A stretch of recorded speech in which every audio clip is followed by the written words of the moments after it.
Let me quickly show you how you can get the perfect composition with Vispunk.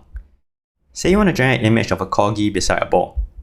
We can first add a stock image of a corgi, place it on wherever we want on the canvas, then add a stock image of a ball, put it beside the corgi, and then type in the description, a cute corgi beside a blue ball in a park.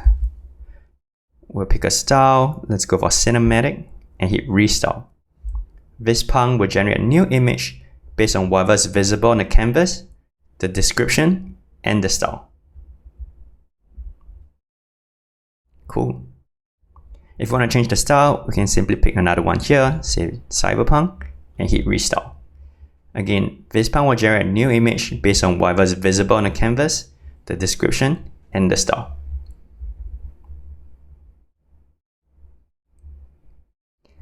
Vispunk is entirely free now, so give it a try and let us know what you think.